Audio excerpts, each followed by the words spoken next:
Corona काळात बंद झालेल्या एसटी फेऱ्या पुन्हा सुरू करण्याची मागणी गारगोटी आगारातून मुरगुडसह विविध मार्गांवरील कोरोना काळात बंद करण्यात आलेल्या एसटी बस फेऱ्या तात्काळ पूर्ववत सुरू कराव्यात अशी मागणी प्रवाशांच्या वतीनं निवेदनाद्वारे करण्यात आली आहे।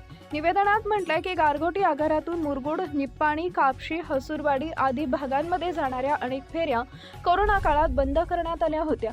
मात्र आजही त्या फेऱ्या सुरू न झाल्यानं विद्यार्थी, महिला, कामगार तसेच ग्रामीण भागातील नागरिकांची मोठी गैरसोय होते।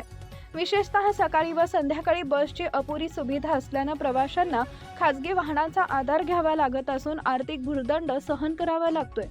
तसेच दुर्गम भागातील नागरिकांना दळणवळणासाठी अडचणी निर्माण होत असल्याचं निवेदनात नमूद करण्यात आलं आहे। या पार्श्वभूमीवर बंद असलेल्या एसटी फेऱ्या तात्काळ सुरू करून प्रवाशांची गैरसोय दूर करावी, अन्यथा आंदोलनाचा इशाराही निवेदनातून देण्यात आलाय। यावेळी मुरगुड बस स्थानक कंट्रोलर संजय भोसले यांनी निवेदन स्वीकारले। यावेळी नगरसेवक अनिल राऊत, रवींद्र शिंदे, बबन बारदेसकर, सर्जेराव भाट, ओंकार पोद्दार, धनंजय सूर्यवंशी, विनायक मेटकर, सुहास दरेकर, विजय कांबळे, राजू भोई, मनोज ढोबळे, युवराज ढेंगे, शेखर पोवार यांच्यासह मोठ्या संख्येनं नागरिक उपस्थित होते। सर्जेराव भाट, मुरगुड प्रतिनिधी।